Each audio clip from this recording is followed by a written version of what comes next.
The album is Balance. The name of the new album is Balance. The name of the new record is Balance. And personally, I feel it is the best thing that we've done as far as production-wise and songwriting-wise. Very good. Basically, it's called for balance or imbalance on the planet. There's a big imbalance right now, it seems like, and this record is, in my opinion, is balanced. A few records ago, Al had that title, and I happen to remember it because I thought it fit this batch of music and just the place and time emotionally and whatever, where we were at this point in time, and I thought it fit the record. This record is not a concept record. We have never picked titles that represent the entire album or take it in a certain direction.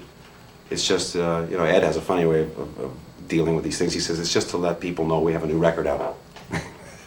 Right now we're doing a video for Don't Tell Me What Love Can Do. Don't tell me what love can do.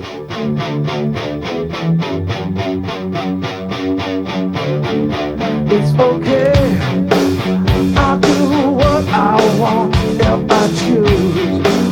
I can take the fall as a choice. It's my destiny in my hands. Yeah, it's up to me. I can drive, I can shoot a gun in the streets. Stop me, heroin. I can jump, be the sacrifice, bear the cross, just like Jesus Christ. And I don't wanna hear what love can do. No, I ain't gonna tell you what's right for you. So, Eddie, did you consult these guys when you cut your hair off? No. Yeah. I offered Well, to he help. consulted us after he cut his hair off. I offered to help. He asked us what we thought afterwards. It's really cool since I cut my hair. Nobody knows who I am. It's great, you know? And Valerie, my wife, cut her hair too, so they don't quite put it together yet, but I'm sure I won't say anything right.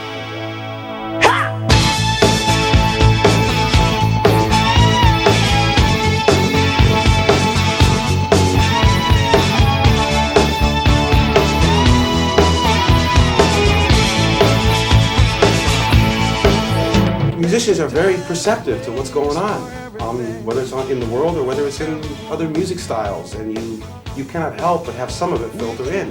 But the idea is that you are the filter, so you have an effect on how that comes out. I don't know if it's the music or just the way it makes you feel or whatever. I mean, I still feel like I'm 19 years old. You can't ever quit. And, if you believe in yourself, you ain't gonna quit. Music is my life.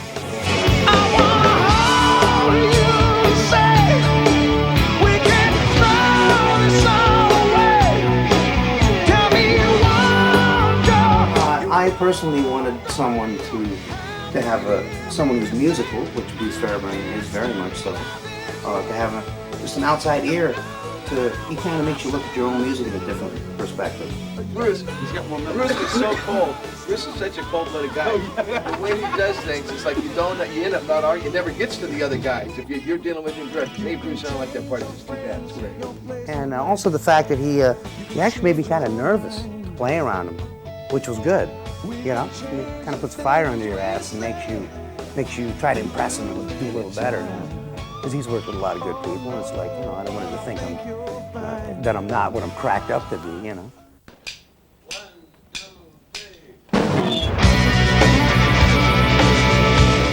There's been a movie called Ingmar Bergman had called The Seventh Seal, which is really where I'm coming from. It's an old tripped out thing of playing with death, which is the same thing. Playing chess match with death is what we're doing.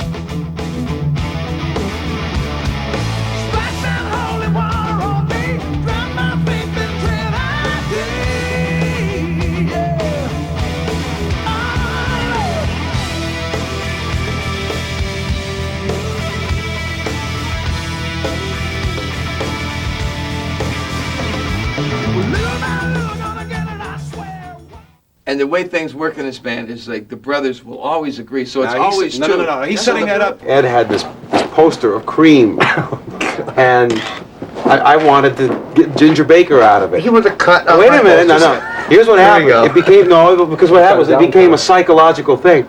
I was never gonna cut it out. I was just so ticked off that he would not let me have it. If he would have said, you can have it, then I would have just left it. But it became one of these How was things. I supposed to know that I know. he wasn't? I think we respect each other enough to where if, let's put it this way, if 3 out of 4 think a certain way, then odd man out. The best I can do is go to Mike and pay him off, or like really, try to get him Mike, and then you got a battle. And then the second I leave the room, the brothers get Mike and convince What him we the other should way, have and then I come back in the room, and it's 3 against 1, and I never get my way in this band, and I'm sick of it.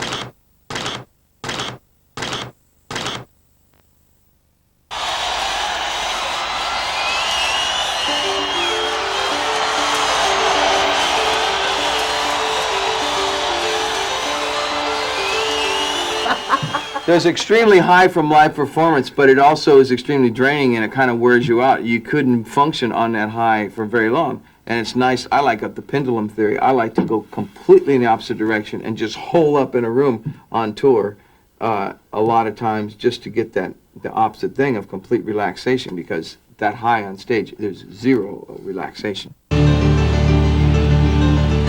now, Van Halen's kicking ass in America. But still, getting up in front of an audience on stage is instant gratification.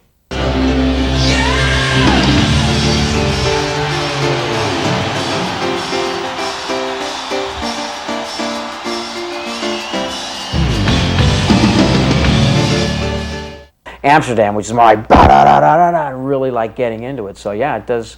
Each one evokes a different thing.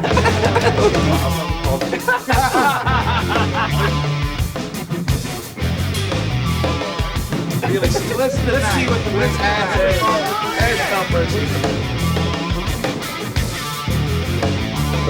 Don't forget. Okay. So.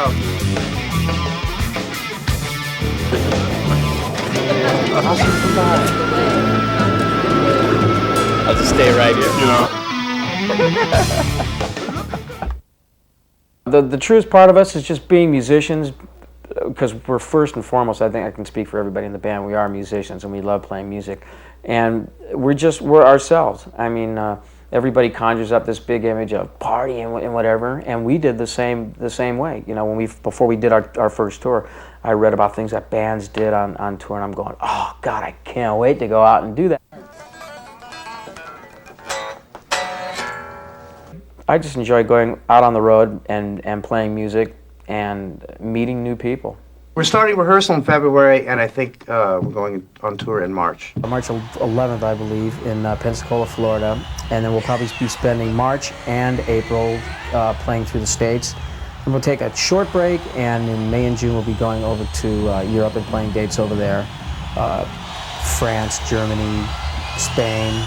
We're also going to Australia and Japan. Japan, we haven't been there in quite some time. Australia, we've never played there, so we're particularly looking forward to going over there and playing for the first time.